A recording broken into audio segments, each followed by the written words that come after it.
If you just started playing Tower of Fantasy, I have some incredibly helpful tips to give you for your journey. My name is Braxophone, and here are 5 amazing tips that every new Tower of Fantasy player should know.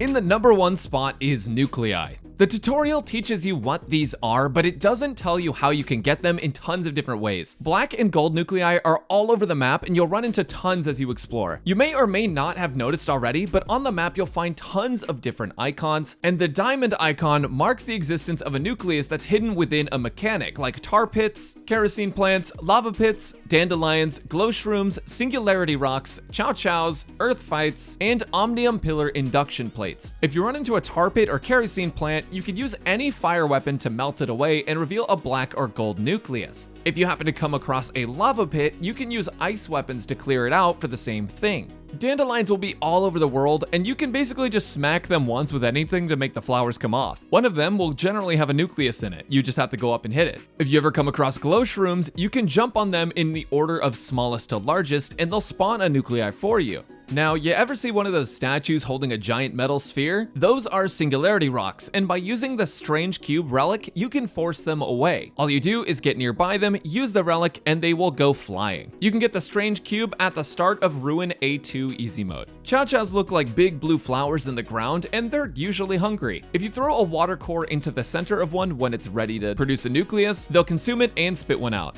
Now, earth fights are tiny plants that have a color inside of them. When you see one, you'll need to find a ball with similar colors to toss into it, where it'll close up and spawn a nucleus for you. These ones are a bit tougher because you'll have to find the ball itself, but it's fairly simple overall. Lastly, the omnium pillar induction plates are super easy. You'll just use the omnium hand cannon to put a pillar on the plate, and it'll spawn a reward for you. To get the omnium hand cannon, you'll just have to clear out Ruin A3. The black nuclei gacha may not have guarantees, but they can definitely get you some valuable weapons, and completing these mini challenges can be super beneficial to your account.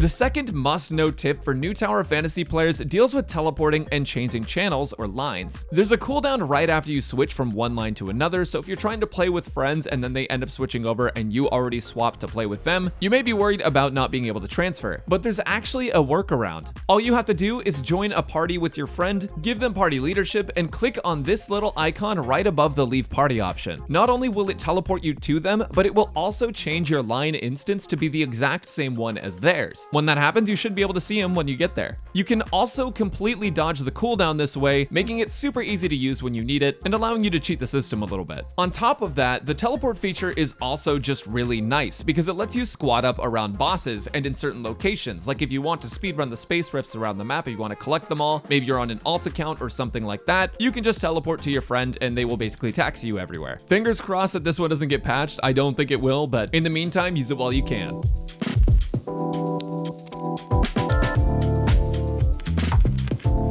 This next tip is about combat mechanics and stats, and it's incredibly important for those looking to understand Tower of Fantasy combat. An elementless shield is just a regular shield, but each type of other shield will resist a certain element or damage type. Physical or white shields resist physical damage, red shields pyro, purple shields electro, blue shields frost, and orange shields resist everything except for the enemy's weakness, which can be seen next to their health bar. But there's more to shield mechanics in Tower of Fantasy. Weapon stats also matter a lot. When you look at a weapon, you'll see a shatter and charge value. Your shatter scaling directly affects how well weapons deal with shields. For example, Echo's Thunderous Halberd has an S scaling on shatter, which means that its shatter value is generally going to be better than other characters. These values can increase with weapon upgrades and make it even easier for you to break shields. When you kit out your character, elemental coverage is great, but you'll also want to have a shield breaking weapon, a DPS weapon, and a support, healing, or buffing weapon to cover all your bases. This is the standard loadout. Obviously, this can change depending on what content you're doing if you're doing group content, but having a shield break weapon, DPS weapon, and a support weapon can be very helpful for your travels. Lastly, you'll also notice a charge value below the shatter one. This is essentially how fast you build up ultimate meter for your other weapons, or in Tower of Fantasy terms, your discharge attack. Weapons with a higher value in this can make your ult charge up faster and overall add a lot of depth to combat in this game. Understanding combat and weapon stats in Tower of Fantasy can greatly enhance your experience with the game and make you look like a pro.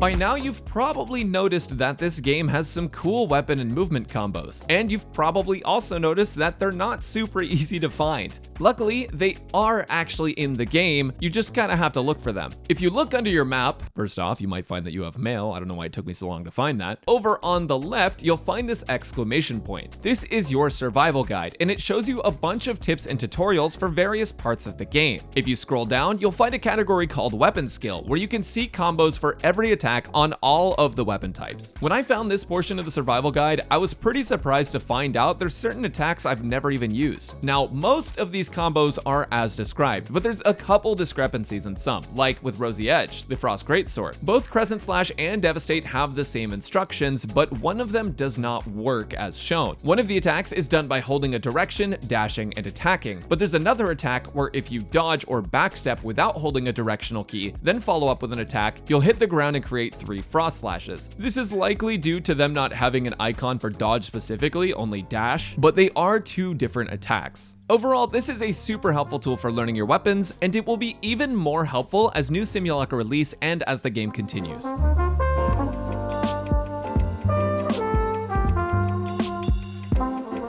This 5th tip is more like a few different tips, but it can really help you with world traversal. Relics are super helpful for traveling, including the Omnium hand cannon, which can create a pillar to help you scale greater heights and give you a place to recover your stamina on the way up something. The jetpack also has a sort of tech to it where you can continuously activate and deactivate it to use less stamina as you're flying. If you combine that with dashing on cooldown, you can actually travel super large distances, and it can be game-changing for when you're trying to reach that faraway island. There's also one super broken movement tech with climbing. Essentially, double jumping without a direction doesn't take any stamina at all, so when you're faced with a tall tower, high wall, or something else that you want to climb, if you climb the wall, hit the button or key to detach yourself from the wall, double jump up and grab onto that wall again, you can essentially climb straight up using almost no stamina at all. It's sort of broken, and I'm surprised it's not patched, but definitely use it to get a hold of those higher up chests while you can. Now, one last